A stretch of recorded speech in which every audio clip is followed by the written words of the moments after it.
Yes, Gani Silo Vlog po ito. Isang mapagpalang araw po sa ating suking mga tagapanood at suking taga subaybay. Ipapakita ko na ngayon ang full video ng pagluluto ng hamonadong pata. Ayan. Panoorin nyo ang buong video ito. Ayan na po. Siyempre, ang unang gagawin ay pipirito po tayo ng mga pata. Ayan po, ito na po yung mga pata. Naka-chop-chop na, no? Ayan, nakasalang na po tayo ng isang malaking pata. Half cook po lamang ang ating pagpiprito. Ano po, ano?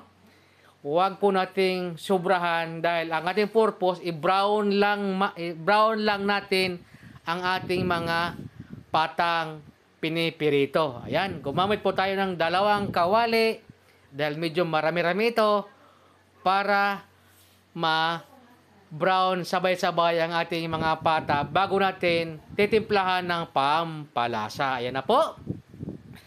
Itong malaking buong buo ay medyo pwede na to. Ayan, ilagay na natin ito sa malaking kasirola.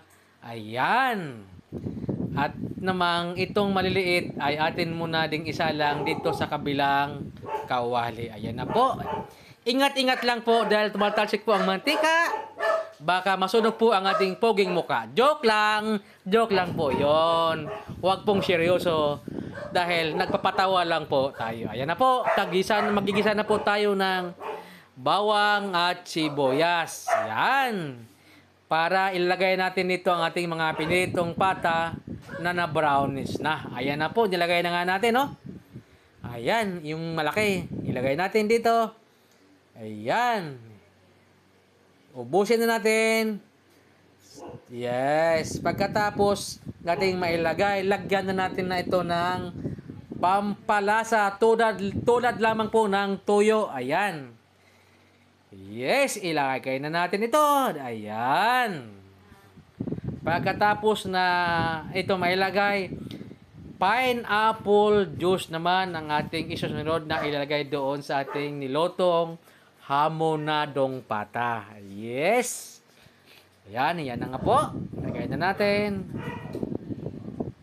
Pakuluin lang natin at bago natin tikman. Ganun po, mga suking taga-subaybay. Kumulo na nga. Napakabango po ng ating nilutong hamonadong pata. Tiyak na tiyak. Mapaparice ka. Unrice po ba? Hindi naman. Diet lang. Huwag pong sobra. Masama po ang sobra. Ayan po. At tikman na natin to dahil luto na nga. Ayan na nga. Nilagay na natin ang ating sauce na may pineapple pang nakahiwa. Ayan na po. Dalhin na natin to doon sa misa upang matikman na ang ating hamonadong pata. Ayan po.